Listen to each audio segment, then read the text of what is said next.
이제 방문자님들에게 무엇이라고 불러드릴까 하다가 가만히 생각해 보니까 가장 좋은 호칭이 역시 우리나라 사람은 선남선녀가 아닐까 생각합니다. 그래서 여러분에게 불러드렸습니다. 호칭은 선남선녀 여러분. 선남선녀 여러분, 이제 여름이 확실히 꺾여가고 있는 것을 느낄 수가 있습니다. 한결같이 유지되던 방문자님의 건강이, 우리 선남선녀님들의 건강이 이제 더욱더 건강해지라는 것을 저는 믿어 의심하지 않습니다. 오늘은 모든 사람들이 관심이 있고 관심이 집중되고 있는 양도소득세 중에서 1세대 1주택 비과세에 대해서 여러분과 같이 알아보고자 합니다. 선남선녀 여러분, 이제 1세대가 1주택을 보유하고 있는 경우 양도세를 비과세해준다는 그런 취지의 규정입니다. 이 1세대 1주택 비과세 규정에 두 가지 규정이 있습니다. 첫 번째는 뭐냐? 보유기간의 요건이 있고, 두 번째는 거주기간의 요건이 있습니다. 첫 번째 보유기간의 요건이 무엇이냐면 1세대가 1주택을 소유한 경우 그 주택을 취득한 날부터 2년 이상의 경과한 후 양도한 경우에, 두 번째 2021년 1월 이후부터는 1세대가 1주택 이상을 보유한 경우 다른 주택을 양도하고 최종적으로 1주택을 보유하게 된 날로부터 2년이 경과한 후에 양도소득세 비과세 보유 요건을 충족했다고 할 수 있겠습니다. 이 2021년 1월 1일부터 시행되는 1세대가 1주택을 보유하고 있는 최종주택, 이 최종주택 개념을 꼭 여러분들이 알아두시기 바랍니다. 최종적으로 주택 한 개를 소유하게 된 후 결국 2년간 이제 보유하게 되면은 이 보유 요건을 충족했다고 할 수가 있겠죠. 두 번째는 뭐냐? 거주 기간의 요건이 있습니다. 거주 기간의 요건은 뭐냐? 보유 기간 요건을 갖추어서나 이제 거주 기간 요건을 만족시키지 않으면 양도소득세 1세대 1주택 요건을 완벽하게 갖추게 되었다고 할 수가 없습니다. 그러니 여러분들은 거주기간을 꼭 채워주셔야 합니다. 이 거주기간은 무엇이냐? 취득 당시. 중요합니다. 양도 당시가 아닙니다. 취득 당시. 취득 당시에 조정지역에 있는 주택의 경우 보유기간 중에 2년 이상을 꼭 거주하여야만 합니다. 다만 다음과 같은 경우에는 거주요건을 적용하지 않습니다. 첫 번째 뭐냐? 조정지역 지정 이전에 취득한 주택. 조정지역 지정 이전에 취득한 주택은 이 거주요건을 적용하지 않습니다. 두 번째, 조정지역 이전에 매매계약을 체결 및 계약금을 지급한 경우, 단 계약금 지급일 현재 무주택자에 한합니다. 주택이 있는 경우는 안 되겠죠. 그러니까 이제 이 계약일 현재, 계약일이 중요합니다. 결국 이 양도소득세 1세대 1주택 양도소득세 비과세 요건은 쉽게 풀이하면 이런 거죠.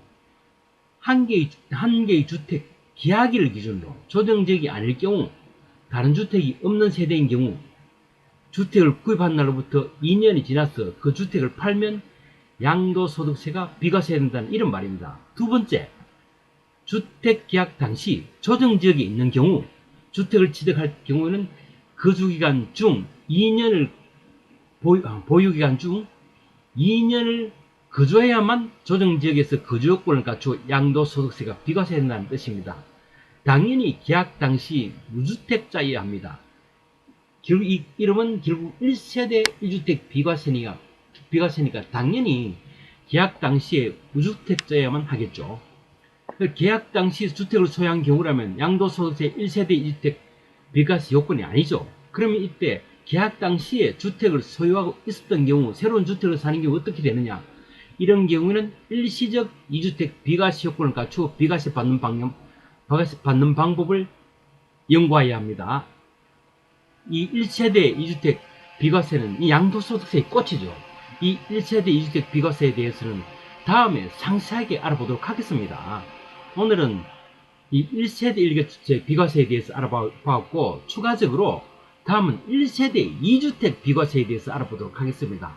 1세대 2주택 비과세 요건은 어떤 것이 있느냐? 첫 번째, 그 중에 가장 중요한 것은 일시적 2주택 비과세죠. 이 일시적 2주택 비과세는 다음에 이게 굉장히 중요하기 때문에 다음 기회에 이 부분만 상세하게 설명하는 기회를 한번 가져보도록 하겠습니다.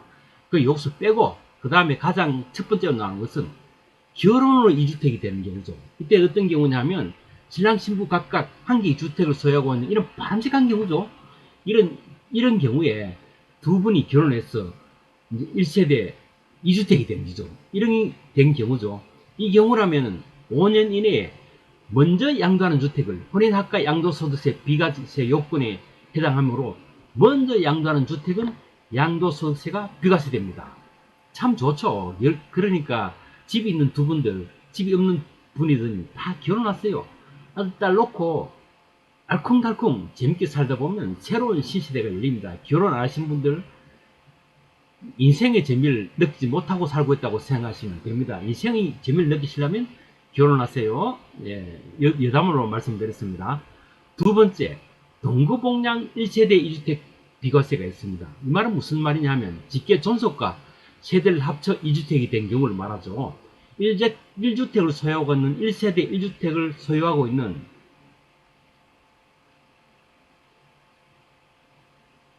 1주택을 소유하고 있는 1세대가 1주택을 소유하고 있는 60세 이상 직계 존속을 모시기 위해 세대를 합친 경우를 말합니다.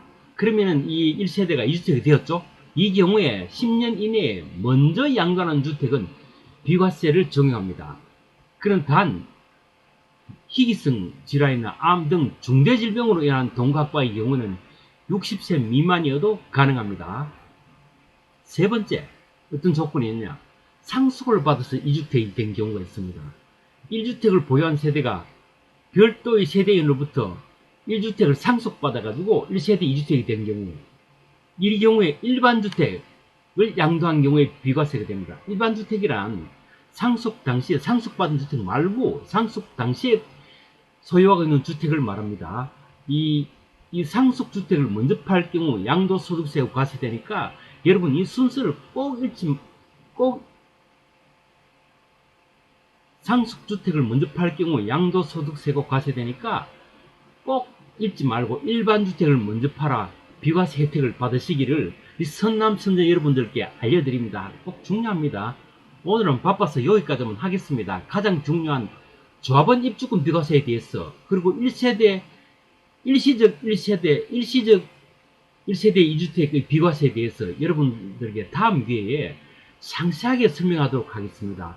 그럼 오늘은 여기까지 하고 다음 기회에 1세대 2주택 비과세에 대해서 알아보도록 하겠습니다. 선남 선녀 여러분 건강히 유의하시고 오늘 또 꿀잠을 자기를 간절히 바랍니다. 그럼 안녕히 계세요. 감사합니다.